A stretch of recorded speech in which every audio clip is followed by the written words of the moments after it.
오늘 하나님 말씀을 봉독해 드립니다. 신약 성경 마태복음 22장입니다.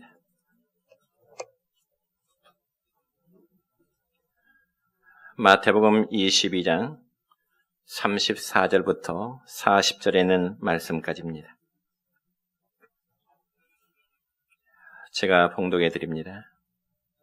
예수께서 사두개인들로 대답할 수 없게 하셨다함을 바리새인들이 듣고 모였는데 그 중에 한 율법사가 예수를 시험하여 묻되 선생님, 율법 중에서 어느 계명이 크니이까? 예수께서 이르시되 내 마음을 다하고 목숨을 다하고 뜻을 다하여 주 너희 하나님을 사랑하라 하셨으니 이것이 크고 첫째 되는 계명이요 둘째도 그와 같으니 내 이웃을 내 자신같이 사랑하라 하셨으니 이 두 계명이 온 율법과 선자의 강령이니라. 아멘. 사랑과 축복의 메시지 나눕니다. 사랑하고 축복합니다. 사랑하고 축복합니다. 감사합니다. 오늘은 신약 성경 마태복음 22장 34절부터 40절에 있는 말씀을 중심해서 큰 계명이라고 하는 제목으로 말씀을 선포하고자 합니다. 여러분, 성경을 한마디로 표현하자면 계명의 책이라고 말할 수 있습니다. 그래서 성경은 무엇을 하라고 하는 계명과 또 무엇을 하지 말라고 하는 그런 계명으로 나누어져 있습니다. 그러므로 구약 성경에 보면은 전체 613개의 계명이 있는데 그 가운데 긍정적인 계명은 하라는 계명으로서 248개의 계명이 있고 반대로 부정적인 계명, 즉 하지 말라고 하는 계명은 365개의 계명이 있습니다. 그래서 예수님 당시의 장로들이나 그리고 서기관들은 이러한 계명들을 무거운 계명과 그리고 또한 가벼운 계명으로 나누었습니다. 그래서 무거운 계명은 중요한 계명이기 때문에 반드시 지켜야만 되지만은 반면에 가벼운 계명은 그다지 중요하지 않은 계명이기 때문에 안 지켜도 무방한다고 하는 그러한 가르침들을 했습니다.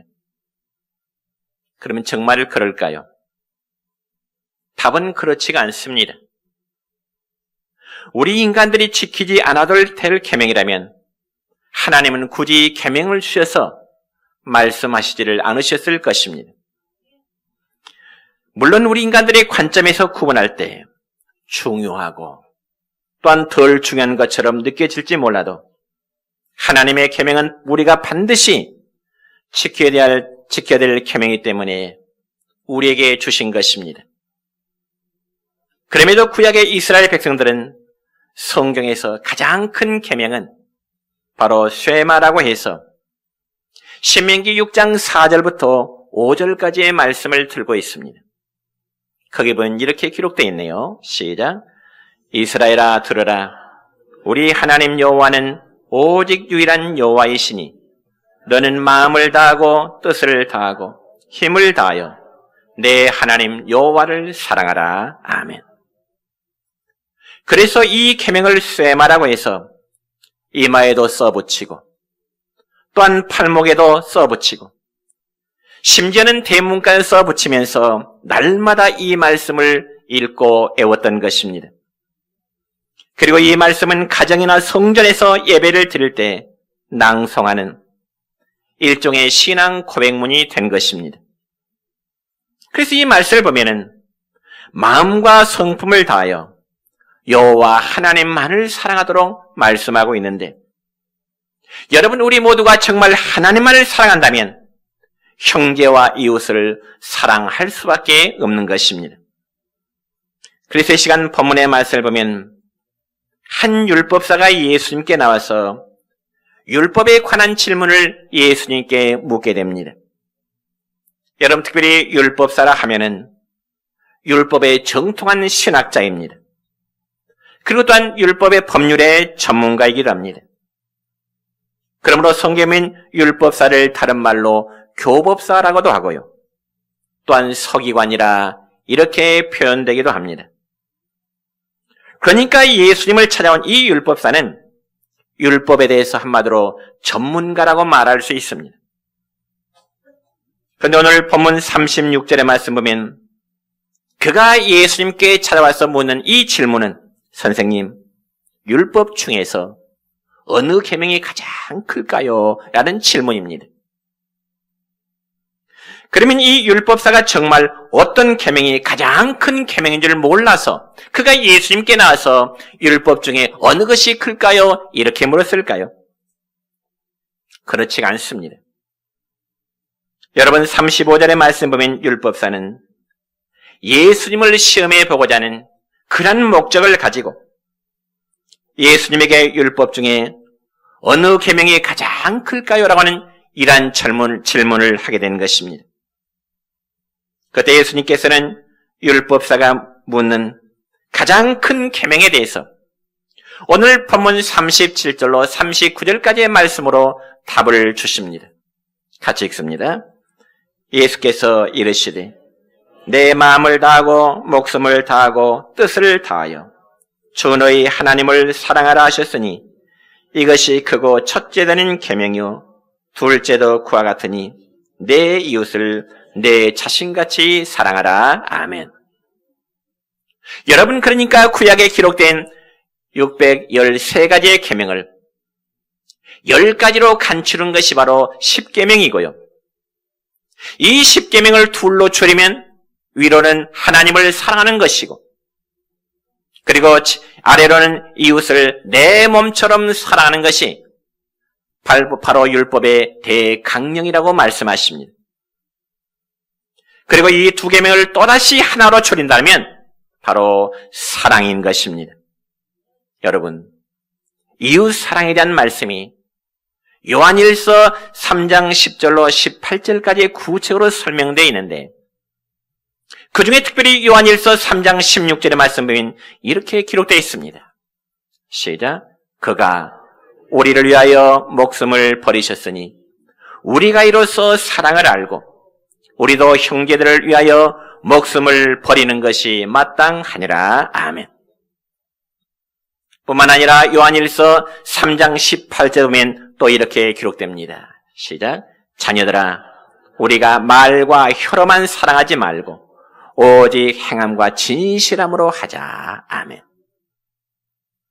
그렇다면 여러분, 예수님께서 말씀하신 바대로 내 이웃을 내 몸과 같이 사랑하라고 하는 이 말씀의 의미가 무엇일까요?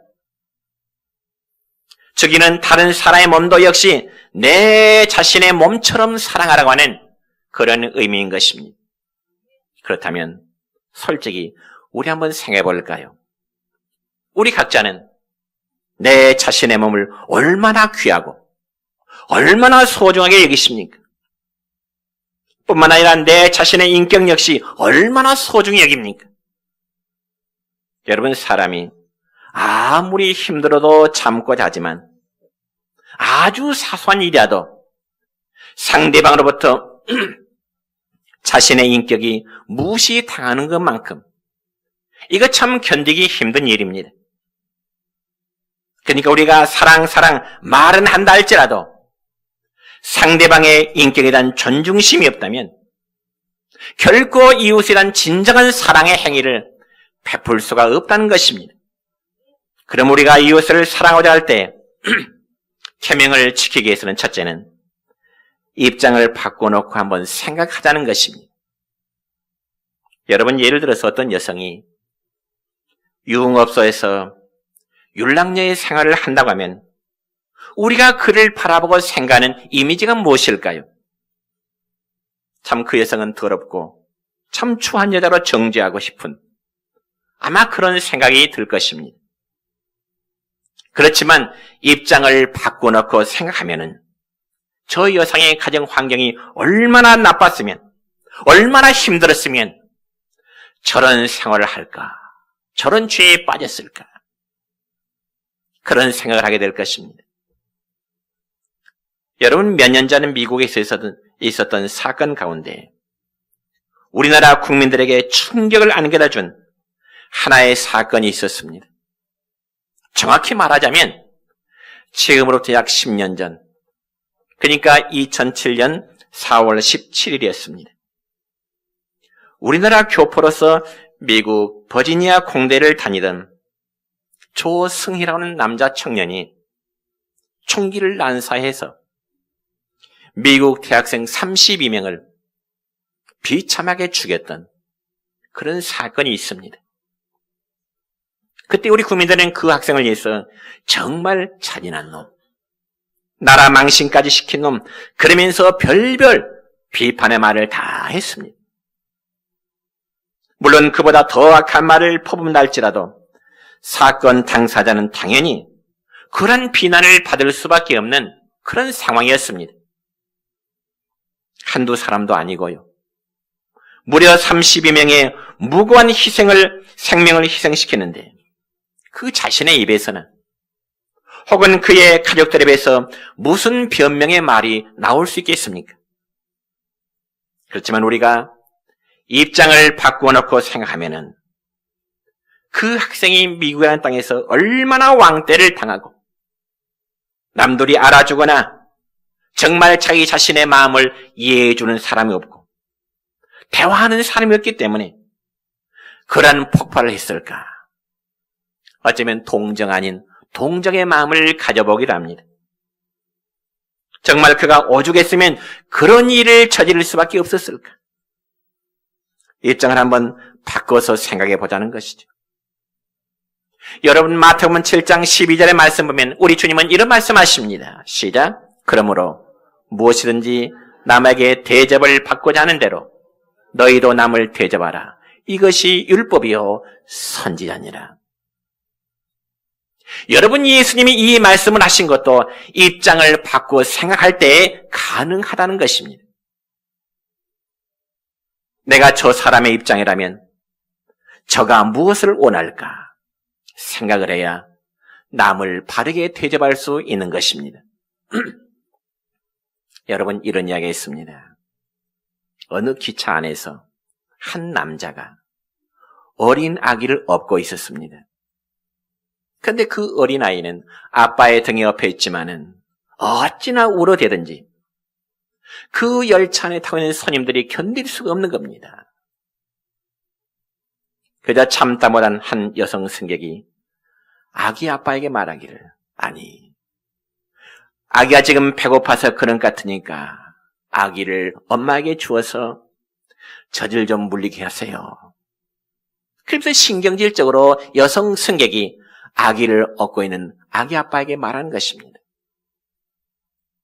그때 아기를 등에 업은 남자는 말하기를, 죄송합니다. 아이 엄마가 살아있다면 엄마 품에 이 아이를 맡기겠지요. 그러나 저는 방금 전에 아내의 장례식을 마치고 돌아오는 중이랍니다. 그러니 아이의 울음소리 때문에 죄송합니다. 여러분 그 말을 들은 승객들은 모두 다 숙연해지고요. 그 남자의 마음을 동정할 수밖에 없었습니다.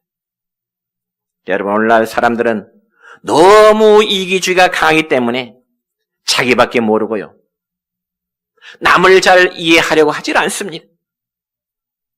그렇다면 성경에 기록된 하나의 사건을 예로 들어볼까요? 여러분 요한복음의 8장의 내용을 보면 이런 내용의 말씀이 기록됩니다. 한 번은 서기관과 바리새인들이 현장에서 가늠하다 붙잡힌 여자를 끌고 예수님 앞에 나왔습니다. 그리고는 요한복음 8장 4절부터 5절까지의 말씀을 보면 그들이 예수님에게 이런 질문을 던집니다. 시작. 선생이여, 이 여자가 가늠하다 현장에서 잡혔나이다. 모세는 율법에 이러한 여자를 돌로 치라 명하였거니와 선생은 어떻게 말하겠나이까? 그러니까 여러분, 현장에서 가늠된 죄를 범하고 있는 그 여자를 서기관과 바리새인들이 데리고 붙잡혀서 하는 그 질문은, 이 여자를 현장에서 잡아왔는데 모세의 율법대로 이 여자를 돌로 쳐 죽일까요? 아니면 이 여자를 용서해 줄까요? 물론 이러한 질문을 하게 된 서기관들의 의도는 이 여자를 어떻게 처리할 줄을 몰라서 순수한 목적으로 묻는 게 아니고요.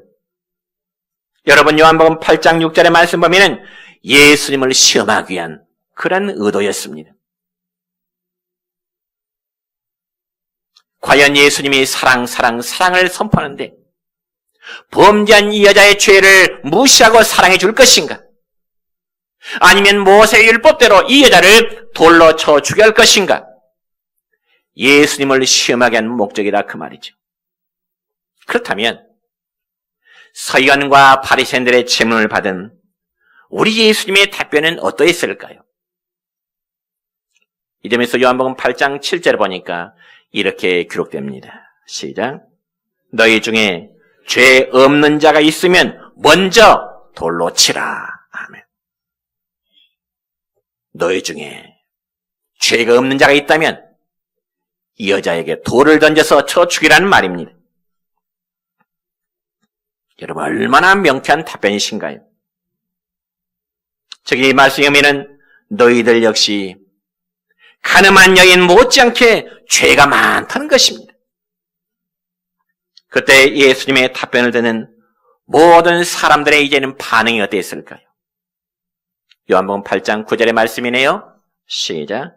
그들이 이 말씀을 듣고 양심의 가책을 느껴 어른으로 시작하여 젊은이까지 하나씩 나가고 오직 예수와 그 가운데 서는 여자만 남았더라. 아멘. 여러분 이 말씀 보면은요, 가늠한 여인을 정죄하고 또 예수님을 시험하고자 했던 서기관과 바리새인들 모두 다 양심의 가책을 느끼고 돌을 버리고 다 뿔뿔이 흩어질 수밖에 없었습니다.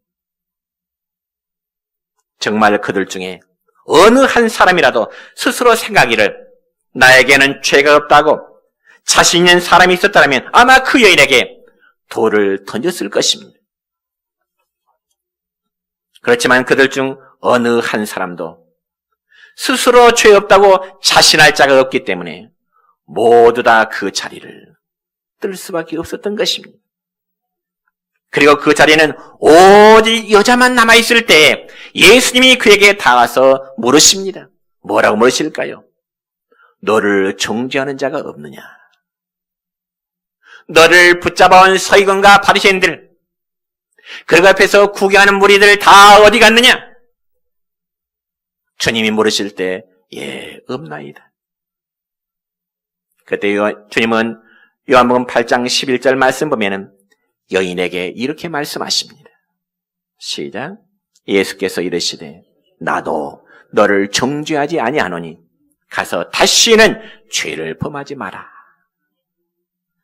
여러분, 이런 모습에 대해서 어떤 사람 말하기를 예수님이 너무 쉽게 여인의 죄를 용서해서 보내신 것이 아닌가. 너무 쉽게 이렇게 말한 이도 있다고 합니다. 그렇지만 예수님은 그 여자의 과거나 그리고 환경 입장을 다 이해하셨기 때문에 조건 없는 용서를 하신 것입니다. 예수님이 이 가늠한 여자를 용서하실 때 어떻게 하면 내가 너를 용서하겠다고 하는 조건부적인 용서가 아니라는 것입니다. 용서는 조건이 따르지 않는 것이 진정한 용서인 것입니다. 여러분, 오늘날 사람들은 남이 범죄하거나 남이 실수하면 온갖 악담을 하면서 비판을 하려고 하죠. 그러나 다른 사람의 실수와 범죄를 자신의 실수와 범죄로 한번 입장을 바꿔본다면 악담과 비판 대신 자기 자신이 더 큰 죄인임을 발견하게 될 것입니다. 그게 바로 올바른 신앙인의 모습입니다. 이런 마음을 갖는 것이 곧 이웃을 사랑하는 계명인 것입니다.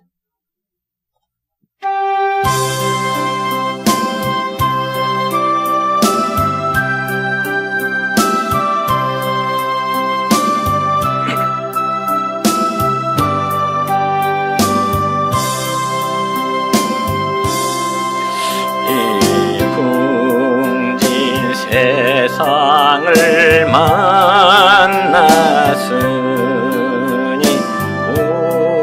우리 할 일이 무엇인가. 믿음과 사망과 사랑 중에 제일은 사랑이라.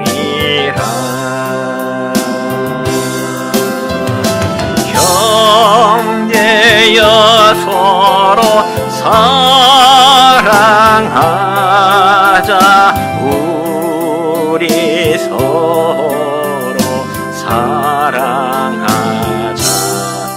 사랑의 주님 계명 지켜 힘써서 사랑하자.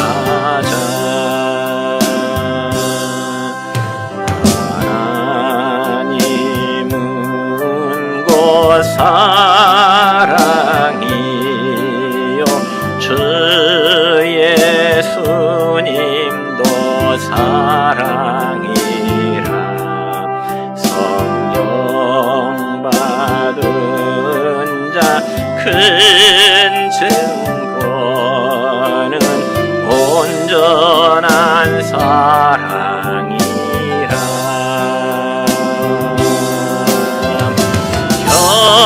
형제여 서로 사랑하자. 우리 서로 사랑하자. 사랑의 주님 계명 지켜 힘써서 사랑하자.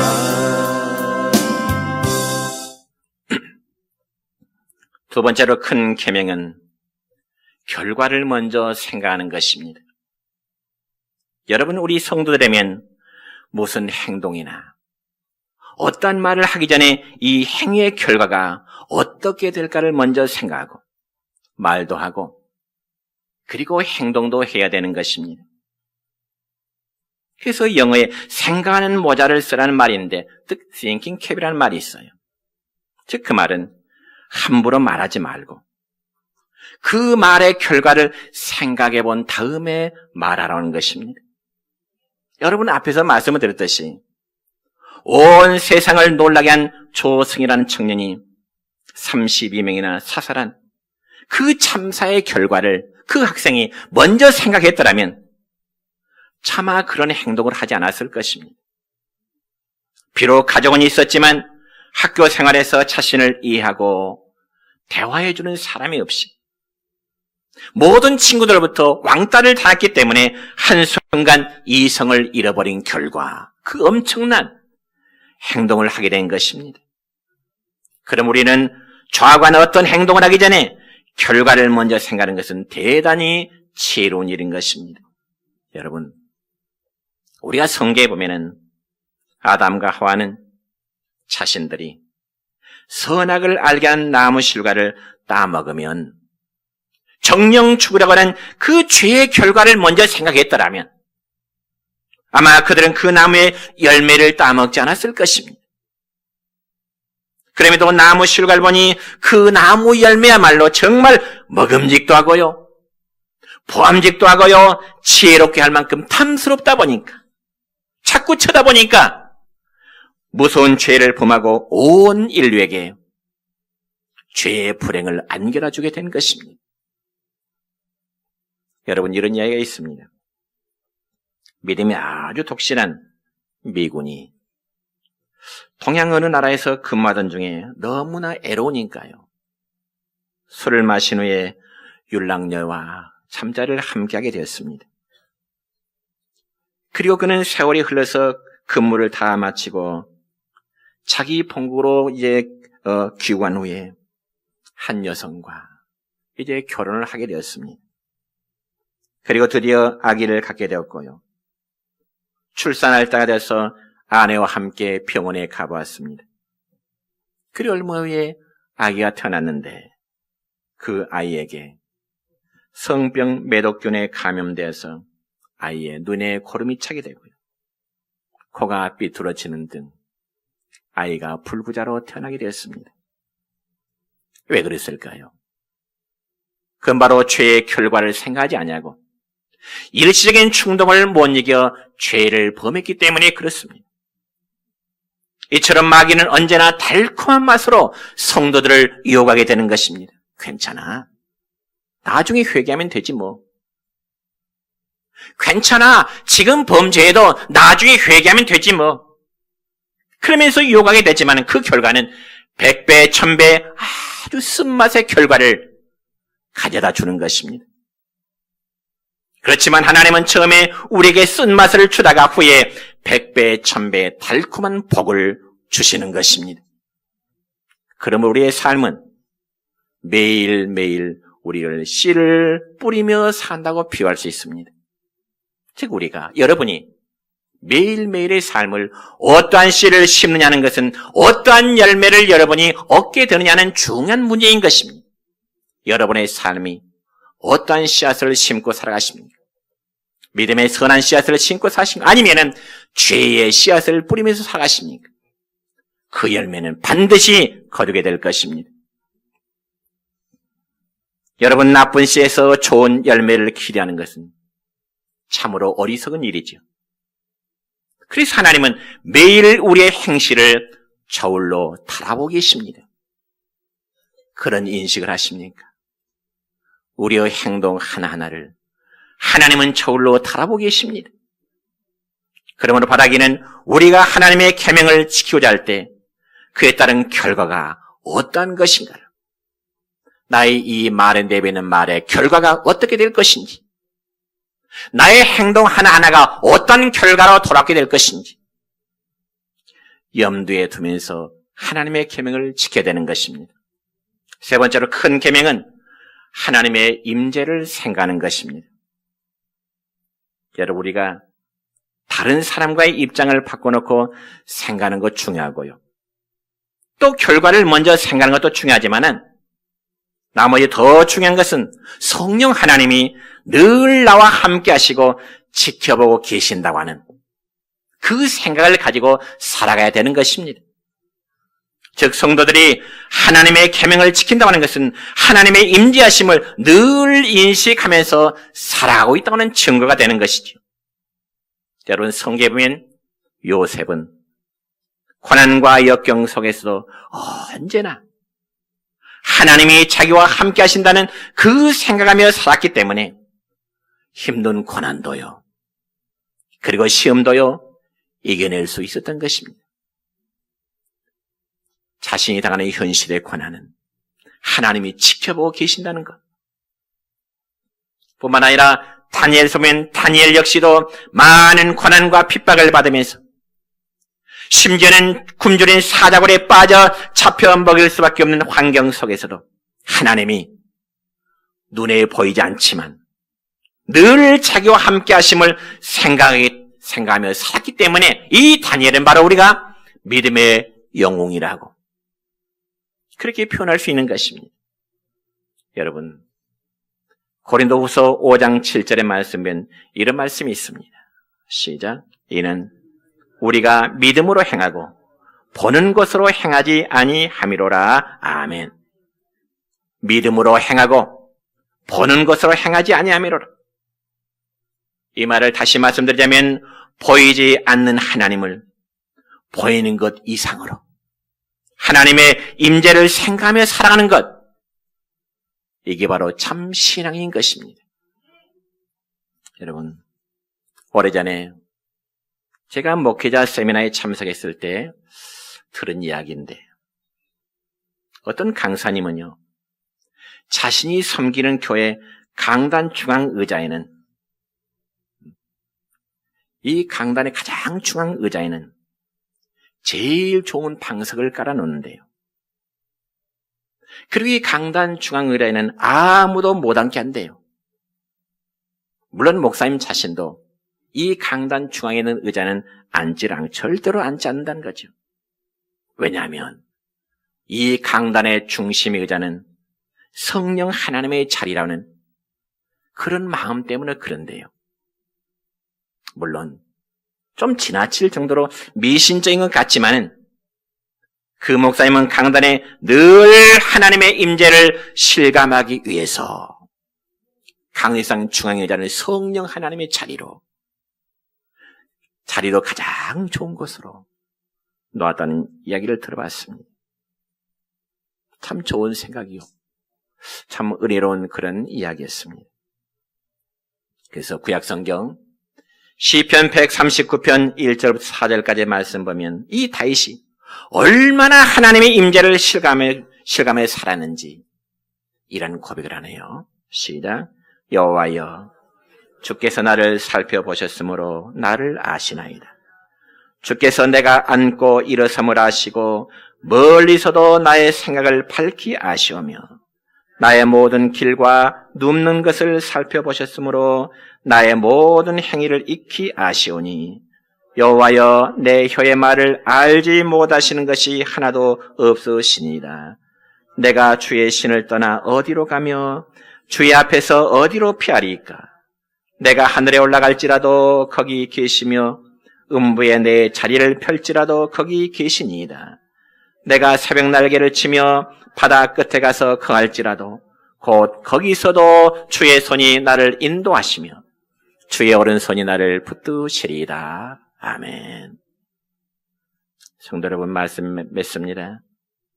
언제 어디서나 하나님이 나와 함께 하시며 하나님이 여러분과 함께 하시며 하나님이 나를 지켜보시며 하나님이 여러분을 지켜보신다는 생각을 하시면서 살아가십시다. 그래서 오늘 본문의 말씀에서 예수님은 율법사가 물은 가장 큰 계명이란 하나님을 사랑함과 그리고 이웃을 사랑함이라 그렇게 말씀하십니다. 그러므로 역시 하나님의 임재하심을 믿고요. 또한 이웃을 사랑하되 상대방의 입장을 먼저 이해하려는 그러한 자세를 취함으로 하나님과 그리고 이웃을 사랑하는 큰 계명의 실천자 되시기를 우리 주님의 이름으로 축원합니다.